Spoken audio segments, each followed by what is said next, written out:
کبھی حدیث صحیح ہوتی ہے لیکن اس پر عمل نہیں ہوتا ہے. یہ طریقہ امام ابو حنیفہ نے نہیں بنایا ہے، یہ طریقہ صحابہ نے بنایا ہے اور رسول اللہ صلی اللہ علیہ وسلم سے منظوری ملی ہوئی ہے.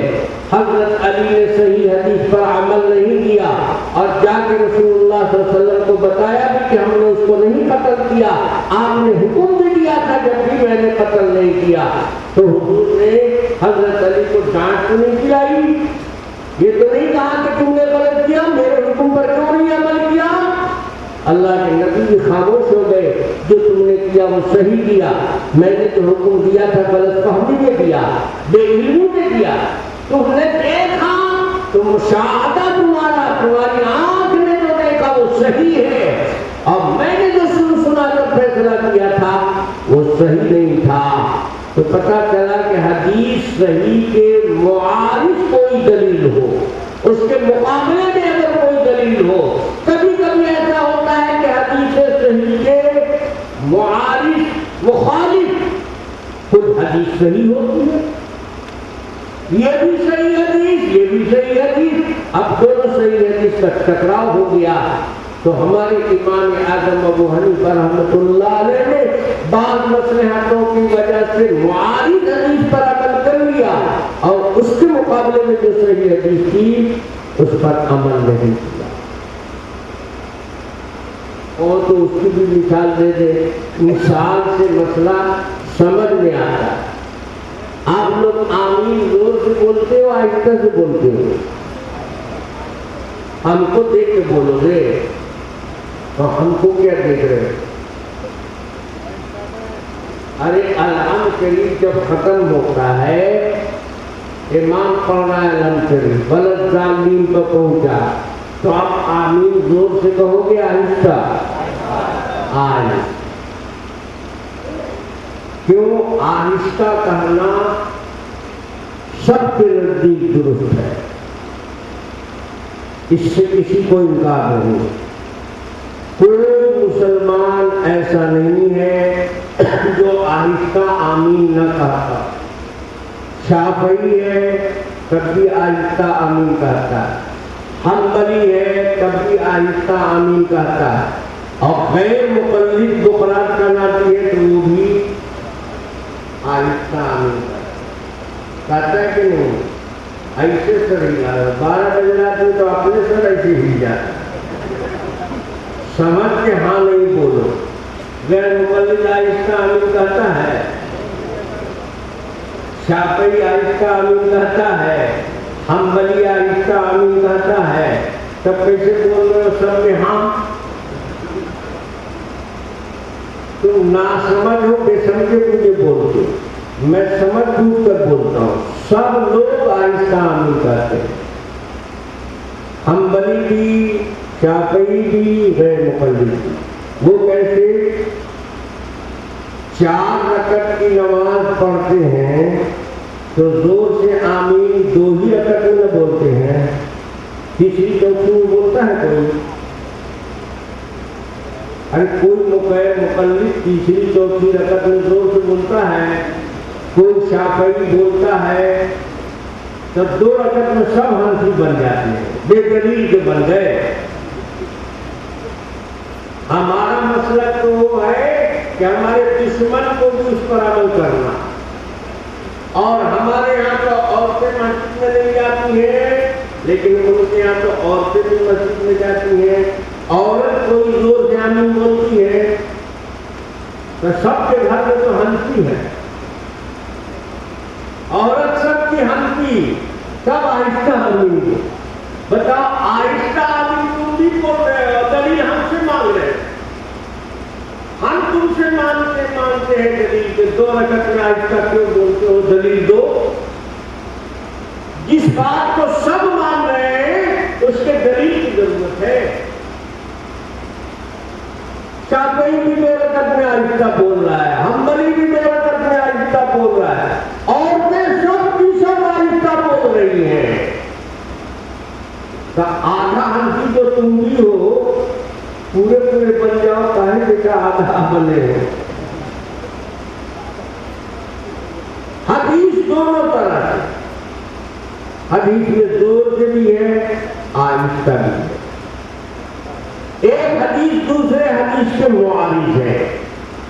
امام اعظم ابو حنیفہ رحمۃ اللہ علیہ نے فرمایا آہستہ والی حدیث پر عمل کیا جائے گا اور زور والی حدیث پر عمل نہیں کیا جائے گا۔ اس حدیث کو لیا انہوں نے اور دوسری جو حدیث تھی اس پر عمل ترک کیا۔ کیوں عمل ترک کیا؟ امام اعظم ابو حنیفہ رحمۃ اللہ علیہ بہت دماغ رکھتے تھے، ایسا نہیں کہ حدیث آدھی جانتے تھے، وہ والی حدیث بھی جانتے تھے جس میں زور سے آیا اور وہ حدیث بھی جانتے تھے جس میں آہستہ آیا، لیکن آہستہ والی حدیث کو امام ابو حنیفہ نے عمل کے لیے لے لیا اور زور والی حدیث کو عمل کے لیے نہیں لیا۔ اس کی وجہ انہوں نے دیکھا کہ یہ بات بہت سعادت برکت والی اور بہت مضبوط ہے، کیونکہ حدیث میں رسول اللہ صلی اللہ علیہ وسلم نے آمین بولنے کا جہاں حکم دیا ہے وہاں پر رسول اللہ صلی اللہ علیہ وسلم نے اس کی وجہ بتائی۔ آمین کیوں بولے؟ زور اور آہستہ کی بات نہیں، ظالم کے بعد آمین کیوں بولنا چاہیے؟ حضور نے اس کی وجہ بتائی۔ صحیح بخاری شریف میں حدیث ہے، حضور فرماتے ہیں وَإِذَا قَالَ الْإِمَامُ وَلَا الضَّالِّينَ فَقُولُوا آمین۔ جب امام وَلَا الضَّالِّينَ پر پہنچے تم لوگ آمین بولو، آہستہ بولو، زور سے بولو، ابھی اس سے کوئی مطلب نہیں ہے، آمین بولو۔ کیوں بولو؟ حضور کہتے ہیں فرشتے بھی آمین بولتے ہیں۔ فَإِنَّ الْمَلَائِكَةَ تُؤَمِّنُ، کیونکہ فرشتے بھی امام کی والدین کے بعد کیا بولتے ہیں؟ آمین۔ فَمَنْ وَافَقَ تَأْمِينُهُ تَأْمِينَ الْمَلَائِكَةِ غُفِرَ لَهُ مَا تَقَدَّمَ مِنْ ذَنبِهِ، تو جس کی آمین فرشتے کے آمین کے موافق ہو جائے گی اس کے پہلے کے گناہ معاف ہو جائے گا۔ آمین بولنے کا یہ فائدہ ہے، اس لیے آمین بولو۔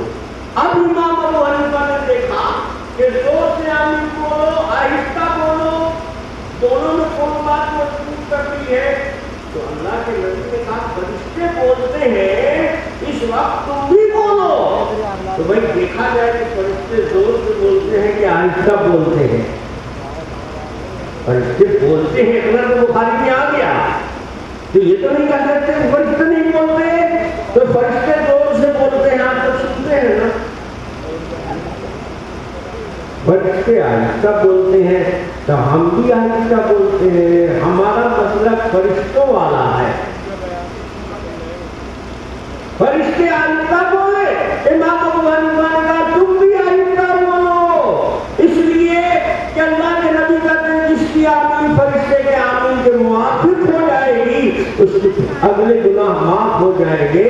تو ہماری آمین تو فرشتے کی آمین کے موافق ہے، ٹائم میں بھی موافق ہے اور طریقے میں بھی موافق ہے، اسی ٹائم ہم بولتے ہیں جس وقت فرشتے بولتے ہیں اور اسی طرح بولتے ہیں جس طرح فرشتے بولتے ہیں۔ آہستہ بولے ہم بھی آہستہ بولے تو آہستہ والی بات زیادہ پکی مضبوط والی ہوتی ہے۔ فرشتے بھی اس سائڈ ہیں تو اس سائڈ کون ہوگا؟ فرشتے تو ادھر، تو ادھر ابلیس یا جرجیس کوئی ہوگا، معلوم ہوا کہ وہ مسلک کمزور ہے اس کے مقابلے۔ اس معارض کی وجہ سے امام ابو حنیفہ رحمۃ اللہ علیہ نے اس کو ترجیح دیا، راجح قرار دیا۔ اس لیے آہستہ آمین بولنے کی دلیل امام محمد رحمۃ اللہ علیہ نے اپنی موطا میں اسی بخاری کی حدیث کو ذکر کیا ہے، کیونکہ فرشتوں کا آہستہ بولنا متفق علیہ ہے، کوئی نہیں سنتا ہے فرشتوں کی آمین۔ ہو سکتا ہے کہ ان لوگوں کے کان میں پڑ جاتی ہو، بہت ان کا کان ایئر کنڈیشن مشین رکھتا ہے اپنے اندر، فرشتہ ادھر آسمان پر آمین بولا اور ان لوگوں نے سن لیا، اور اسی لیے بڑی چیخ سے بولتے ہیں یہ لوگ۔ میرے دوستوں، میرے بزرگوں، ہر ایسی حدیث کے معارض حدیث ہے، اور فائدہ یہ ہے کہ حدیث صحیح کے معارض بھی اگر کوئی دلیل ہے تو وہاں پر مجتہد کو اختیار ہے، وہ اپنی ثوابدید سے جس جانب کو ترجیح دے اس جانب کو لے لے عمل کے لیے۔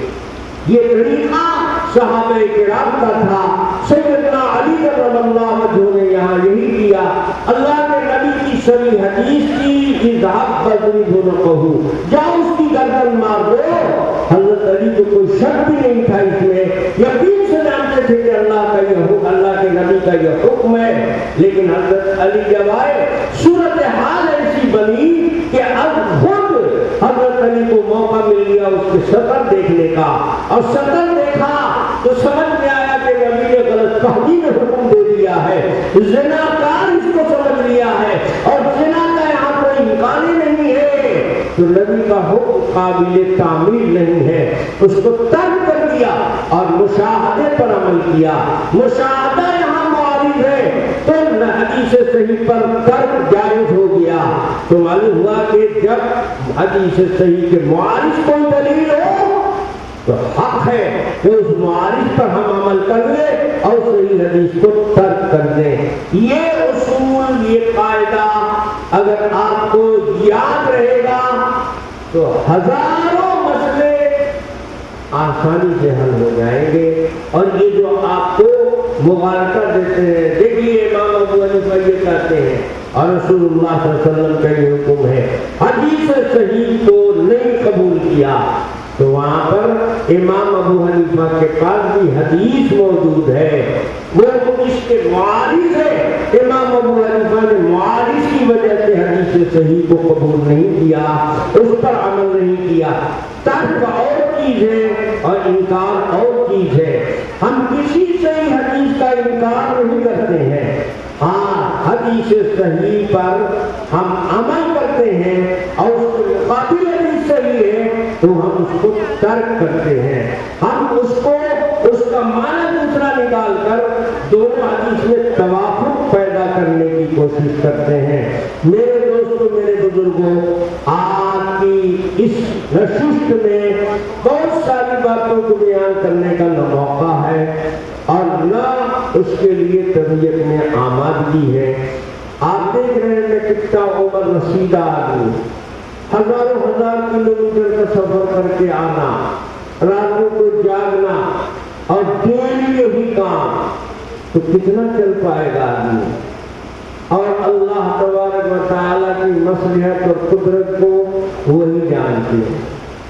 شوگر کا مریض تو 3 برس سے ہوں، اور آپ دیکھ ہی رہے ہیں 2 جون 2012 کو چھتیس گڑھ صوبے سے پروگرام کر کے آ رہا تھا، 4:40 پر بلیرو گاڑی سے چھتیس گڑھ پر صوبہ جنگل کھاڑ سناٹا، فل اسپیڈ میں گاڑی جا رہی ہے، ڈرائیور کو نیند آ گئی، مار دیا درخت نے، مارا درخت نے کہ ڈرائیور اپنے ہو گیا 3 ٹکڑا، اور میں ڈرائیور کے بازو میں، بیچ والی سیٹ سے ایک آدمی کا انتقال ہو گیا، پیچھے سے ایک آدمی ڈیٹ کر گیا، 3 آدمی تو اسپاٹ ڈیٹ کر گئے۔ بتائیے میں آگے بیٹھا تھا ڈرائیور کے بازو، مجھ کو بچنا چاہیے تھا، ہمارا تو بھرتا نکل جانا چاہیے، لیکن اللہ پاک نے نہ جانے کس کی دعا قبول کر لیا اور کون سی نیکی کام آ گئی، زخم بہت سارا آیا، کولہا فریکچر کر گیا۔ آپ دیکھ رہے ہیں میں تیمور لنگ بادشاہ بنا ہوا، میں زمین پر بیٹھ نہیں سکتا ایسے پلتھی مار کر کے یا 2 زانو، جب بیٹھوں گا تو پاؤں لٹکا کر کرسی پر چوکی پر بیٹھوں گا۔ اللہ میاں نے درجہ بڑھا دیا، کہا زمین پر مت بیٹھو، کرسی دے رہا ہوں، نیچے سے اللہ اوپر کر دیا، ایسے ہی دھیرے دھیرے اللہ لے جائیں گے اوپر۔ اب بتائیے، لوگ چاہتے ہیں کہ میں نے بلایا، یقیناً آپ نے بڑے شوق سے بلایا، لیکن لوگ چاہتے ہیں کہ مولانا آ گئے ہیں تو بس پورا سرنج ڈال کر کے ایک ایک قطرہ نکال دیں۔ میں نے ان سے کہا تھا کہ ایسا ہے کہ 3-4 مولوی ہیں تو ایک ایک مسئلہ بانٹ دیجیے، لیکن بانٹنے کے بجائے انہوں نے مولویوں کو چھانٹ دیا۔ سب کا پروگرام ختم کر کے انہوں نے سوچا کہ مولانا کو بٹھا دیں گے رات بھر سنے۔ بتائیے سب سے بیوقوف میں ہی رہ گیا ہوں۔ جتنی باتیں اللہ پاک کو منظور کی اس وقت سامنے آ گئی، اللہ تعالیٰ آپ سب کو بھی حیات سے رکھے، اور آپ سب دعا فرما دیں گے کہ انشاءاللہ مجھے بھی توقع ہے پھر ملیں گے اگر خدا لایا، یار زندہ صحبت باقی، وآخر دعوانا ان الحمد للہ رب العالمین۔